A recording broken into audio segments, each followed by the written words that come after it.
For the last couple of Fridays, we've talked about who gets rich, how they do it, and what industries make it easier. But there is one piece missing here, because even if you're the right type of person in the right industry playing the game correctly, your location can still make or break you. Some places multiply your odds of success. Others make wealth almost impossible. So in this part, we're mapping out where it's easiest to get rich and why the rich are constantly moving, relocating, and reshaping their lives to tilt the odds in their favor. So let's get into it, okay? Welcome to Alux. We'll start off today's discussion by looking at the macro map, okay? Because strong economies mean strong chances. Here's the blunt truth, okay? Where you live massively affects your odds of getting rich. Not because you're smarter or lazier than anybody else, but because the game board itself is tilted. Imagine starting the same business in two places, okay? Silicon Valley and Caracas. In California, you've got venture capital on speed dial, reliable internet, and customers who think nothing of paying $10 for an app subscription. In Venezuela, on the other hand, you're fighting inflation that can hit triple digits, power blackouts, and currency that's losing value faster than you can earn it. The same idea, two radically different outcomes. And that is why millionaires don't just pop up randomly all around the world. They always cluster in strong economies. And look, here's a number that hits hard, okay? The US alone has around 23 million millionaires. That's more than Germany, the UK, Japan, and France combined. Meanwhile, entire regions like Latin America and Africa together have fewer millionaires than just California alone. The difference isn't in ambition, okay? It is the environment. So what exactly makes a strong economy better for building wealth?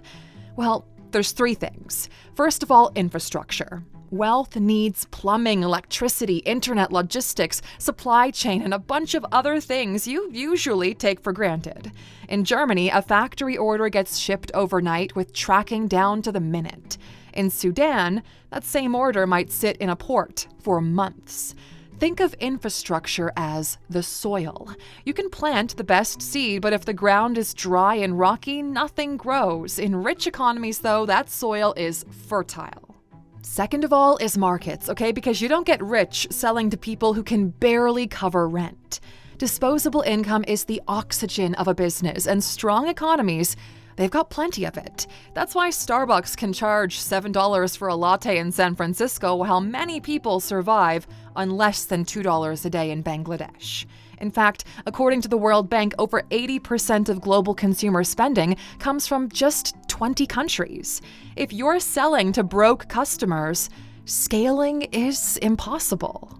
And thirdly, there's capital, okay? Because even the best ideas will die without funding. Strong economies have deep capital markets, or in other words, there are banks willing to lend money, venture funds willing to invest, and stock markets that provide exits. In 2024, U.S. venture capital funding topped $250 billion. Compare that to entire regions where startups raise less than a single Silicon Valley round. That is why unicorns are usually born in California, not in rural Eastern Europe. The same brains, same ambitions, but access to fuel makes all the difference. And if you want the biggest case study of them all, we can look at the Korean Peninsula real quick, okay? Same people, same culture, same resources, until the 1950s. South Korea embraced global trade, capital markets, and innovation. Today it's home to Samsung, Hyundai, and why not K-pop, which we may or may not be big fans of. North Korea, on the other hand, they chose isolation. Today, it can't keep the lights on. That is how much the system matters. But it's not just extremes, okay? Places like Mexico or Poland both have stable governments, a growing middle class, and decent infrastructure. You can build a successful company there. But compared to the US or Germany, well, the ceiling is kind of low because there is simply less disposable income and a slower infrastructure. It's not impossible, it's just a bit harder. So, here's the rule, okay? The stronger the economy, the easier your climb. In weak economies, most of your energy goes into fighting the system, inflation, corruption, unstable rules. In strong economies, the system actually carries you upward. That's why millionaires multiply in places like the US, Germany, and Singapore, and struggle to emerge in places where just surviving is the challenge. And here's a small hack you can use right now, okay, even if you can't move. Go to nordvpn.com/alux and instantly switch your digital location to see the world from another perspective. Want to know what the internet looks like to someone browsing from the US, London, or Singapore? Well, one click and you're there. Prices, markets, even opportunities often change depending on where you're logging in from. What feels invisible in one country becomes obvious in another. And on top of that, NordVPN keeps your data safe while traveling or using public Wi-Fi, so you can research, work, or trade without worrying about any snooping eyes. Wealth is about stacking small advantages, and this is one of the easiest to grab. You can get 4 months extra on a 2-year plan here at nordvpn.com/alux. It's risk-free with Nord's 30-day money-back guarantee. All right, back to the topic at hand, shall we? So, here's the twist. Even inside the richest countries, wealth, it doesn't spread out evenly. You're not building the next trillion-dollar company in rural Alabama, right? You go to Silicon Valley, you go to Wall Street, you go to Hollywood, because wealth doesn't just cluster in nations, it clusters in cities. And that's why next we're looking at the micro map, okay? Because here is a secret the rich understand. Wealth does not spread evenly across a country, it always concentrates in various cities. Just think about it, okay? The US is the richest country in the world, but you are not becoming a millionaire or a billionaire in rural Alabama.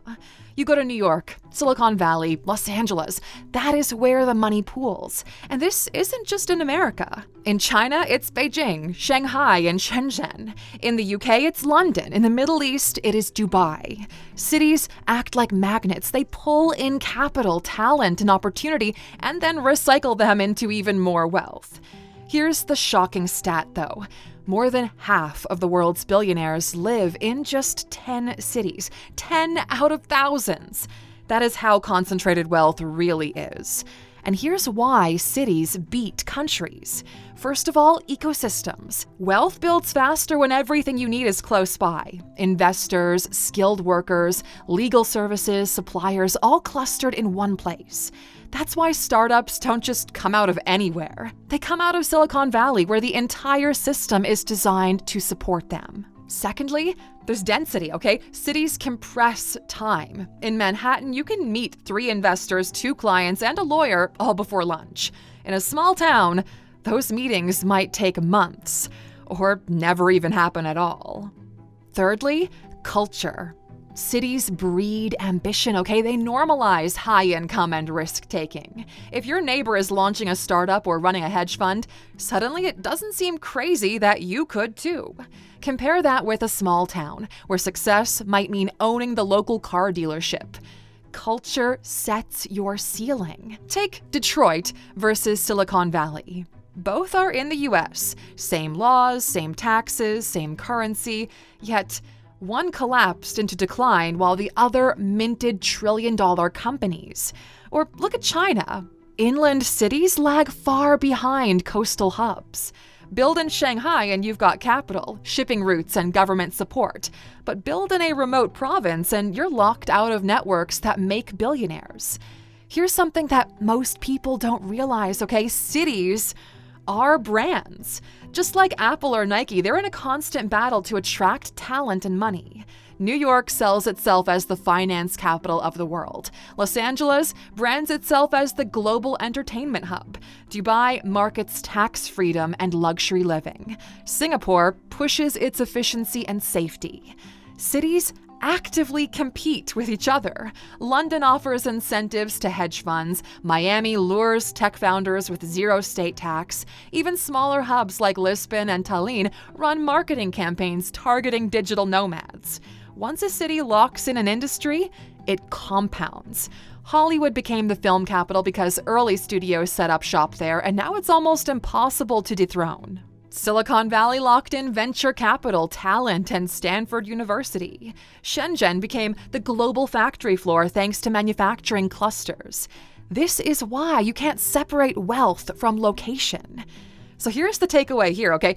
Countries give you the baseline, but cities decide your trajectory. That's why millionaires move. They're chasing ecosystems that multiply their wealth-building potential. And even inside the best cities, the rules are not equal. How much you get to keep, how fast you can scale, and whether society helps or punishes you depends on the legal and cultural environment. Which brings us to the next layer: taxes, law, and culture.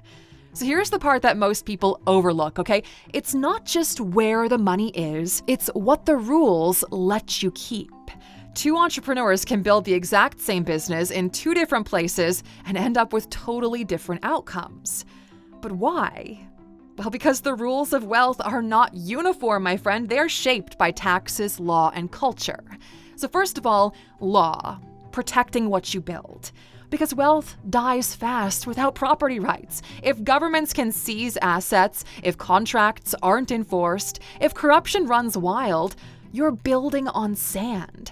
That is why investors trust places like Switzerland, Singapore, or the US. The rules are predictable. A contract signed in London will be enforced. A patent registered in Silicon Valley is protected. Now compare that to Russia, where billionaires are known as oligarchs because their fortunes are tied to politics. One wrong move and your wealth flies out the window. Now here's probably something you didn't know. The World Bank ranks economies on ease of enforcing contracts. So it takes 120 days on average in Singapore. In India, over 1,400 days. That is 4 years of legal limbo before you can get paid. Second of all, we have to look at taxes, okay? What you get to keep. Because it's not really about what you earn, okay? It is what you can keep, and taxes vary wildly from place to place. In Monaco, personal income tax is 0%. In Dubai, corporate tax is minimal. In France, top income tax rates can exceed 45%. In Scandinavia, taxes are high, but so are the social benefits. So, it's the same million earned, but a completely different take-home. And that's why wealthy people are hyper-mobile. They're moving for math. The billionaire migration trend is proof of this, okay? In 2023, China lost over 10,000 millionaires to outbound migration, while Australia and Singapore gained thousands of them.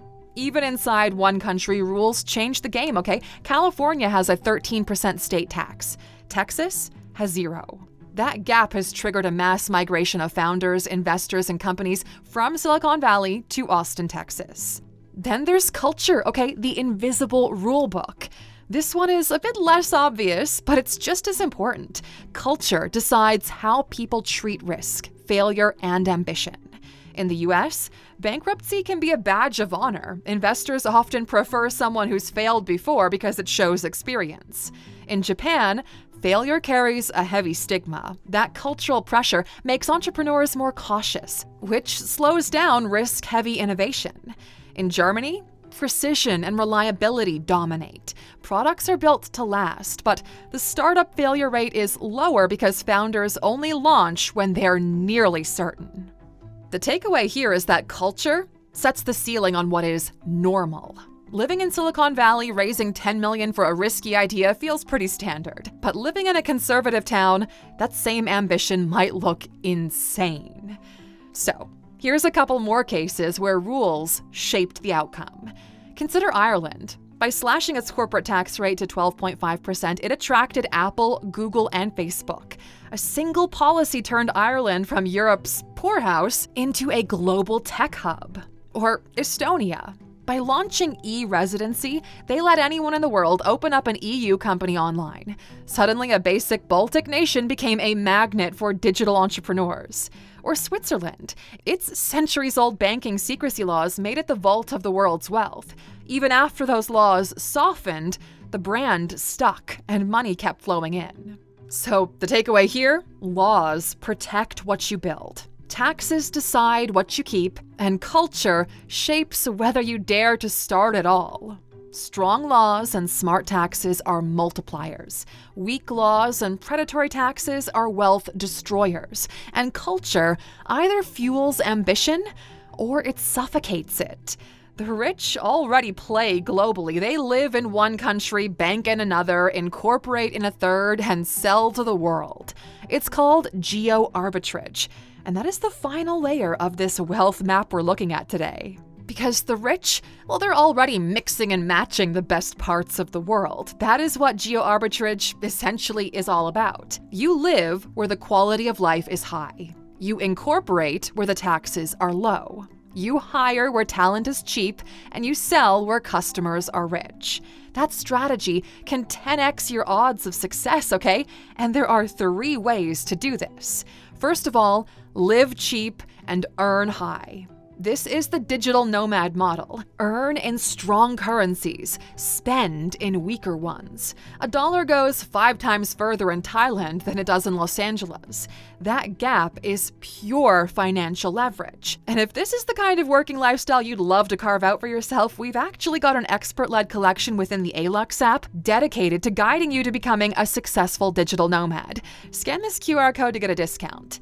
All right, second of all, you gotta be book smart. Even early stage companies now choose Delaware, Singapore, or Estonia for incorporation because of certainty, investor credentialing, and more favorable tax and regulatory climates. And third, you've got to play globally, okay? Manufacture in China, design in Eastern Europe, and sell in the US.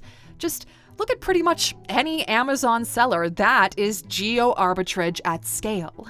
Corporations do it too, okay? Apple issues bonds in the US at low interest rates while booking profits in Ireland at low tax rates. Nike manufactures shoes in Vietnam, markets them in Los Angeles, and reports profits wherever the math works best. Private equity funds often operate out of the Cayman Islands, raise money in New York, and invest globally. Geo Arbitrage is not slowing down. In fact, the future of wealth is borderless. In India, in the last year alone, India added nearly 50 million new internet users. That is more than the entire population of Spain coming online. The country now has over 880 million active internet users, and its tech and fintech sectors are scaling faster than almost anywhere else. In Africa, well, the continent is leapfrogging old systems entirely. Mobile payments are turning basic phones into full-on banks. And by the end of 2025, Africa will have over 500 million e-commerce users. That's 500 million consumers skipping credit cards and going straight to digital wallets. In Southeast Asia, a new middle class of hundreds of millions is emerging. Indonesia, Vietnam, and the Philippines are leading the charge with rising incomes and smartphone adoption, creating some of the fastest-growing consumer markets in the world. Global retailers are already rushing in to capture this wave. In Latin America, Brazil's online sales are growing at nearly 20% year over year, and Mexico is seeing a surge in digital banking adoption as well. Backed by young, urban populations, Latin America is shaping up as one of the next great battlegrounds for e-commerce and fintech. So here's the big picture. By 2030, a disproportionate share of new millionaires is likely to emerge from rising economies. For most of history, your location was destiny. Born in the right country with the right markets and rules, and your odds of becoming wealthy skyrocketed. Born in the wrong one, and the climb was almost impossible. But we are slowly moving toward that borderless economy we mentioned. Technology, capital flows, and digital platforms are making it easier than ever to build from anywhere, sell to everywhere, and structure your business in the smartest places. It doesn't erase the importance of location, okay? Cities, tax systems, and ecosystems still tilt the odds. But it does mean you've got more control than ever over where and how you play this game. So put this together with what we've already covered, okay? The industries that make wealth easier, the tests that every millionaire has to pass, the archetypes of the people who do it, and now the places that multiply your odds. This is the full map, okay? In the past, it was reserved for the rich. But today, more and more of it is open to anyone who knows how to use it. We hope you learned something valuable here today, Aluxer, and we'll catch you back here next time. Until then, take care, my friend.